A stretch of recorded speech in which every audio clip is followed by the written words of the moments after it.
Hi everyone, good morning. কেমন আছো তোমরা? ভালো আছো নিশ্চয়ই। এসটি দোলন লাইফস্টাইলে তোমাদের সবাইকে স্বাগত। আর আমি আছি মোটামুটি।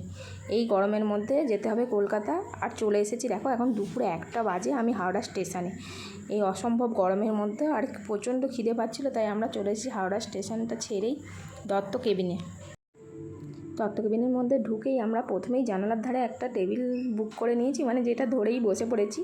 ভালোই ভিড় ছিল, একটু পরেই ফাঁকা হলো, আমরা দাঁড়িয়েছিলাম। আর দেখো এই জানলা দিয়ে গঙ্গার বাতাস আসছে, আর সামনে হাওড়ার ব্রিজটাও দেখা যাচ্ছে। আর এই যে দেখতে পাচ্ছ ছেলে কেমন হাসছে, ভিডিও করছি বলে সবাই মিলে হাসছে। ছেলে মেয়েও এসেছে সঙ্গে এই গরমের মধ্যে, শুনেছে কলকাতা, আর উনি দুজনে রেডি সকালবেলায় উঠে। আর দেখতে পাচ্ছ কথা বলতে বলতেই আমাদের খাবারটাও চলে এলো, দিয়ে দিয়েছে। ছেলে তো ডিম দেখে খুব খুশি, কারণ মাছও খেতে একদম ভালোবাসে না, ডিমটাই পছন্দ করে।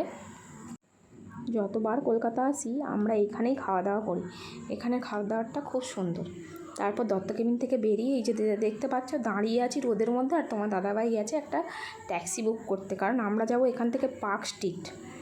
আর ট্যাক্সিটা পেয়েও গেলাম, উঠেও পড়েছি দেখতে পাচ্ছ। আর ওই ড্রাইভারদার সঙ্গে কথা বলছে, আমরা যেখানটায় যাব ওনাকে অ্যাড্রেসটা বলতে বলতেই যাচ্ছিলো তোমার দাদাভাই, কিন্তু ওই ড্রাইভারদা একদমই অ্যাড্রেসটা বুঝতে পারছে না আমরা কোথাটায় যাব। আর দেখতে পাচ্ছ হাওড়া স্টেশনের ব্রিজটা রোদের মধ্যে ঝলমল করছে। এমন একটা গাড়ি ডেকে নিয়ে আসলো তোমার দাদাভাই, আর যে গাড়িটার ভিতরে কোনো এসি আরে কিচ্ছু নেই, এত গরম, ভ্যাপসানি গরমে সব ভেপে যাচ্ছে। আর এর মধ্যেই ছেলে মেয়েকে ওই ব্রিজটা দেখাচ্ছিলাম। দেখো রোদেতে তাকানো যাচ্ছে না বাইরের দিকে, এমন রোদটা উঠেছে। রাস্তাঘাটে লোকজনও কমে গেছে, একদম কম। এতটা সমস্যার মধ্যে আছি যে তোমার দিকে কোনো ভালো ভিডিও আমি অনেক দিন ধরে ছাড়তে পারছি না।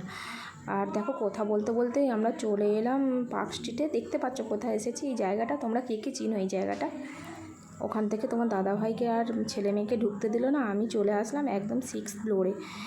ওখানে একটা ম্যাডামের রুমে আমাকে ফার্স্ট পাঠালো, ওনার সঙ্গে দেখা করলাম।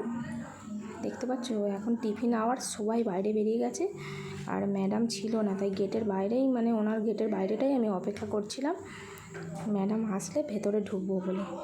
আর যাওয়ার সময় লিফটে করে নিয়ে গেল, আর কাজটা যখন আমার কমপ্লিট হয়ে গেল 6th ফ্লোর থেকে হেঁটে হেঁটে নিচে নামলাম, কারণ এমন সময় আমরা পৌঁছেছি যে একদম ছুটির টাইমে। এরপর আমরা ক্যাব ধরে চলে আসলাম ঘাটেতে।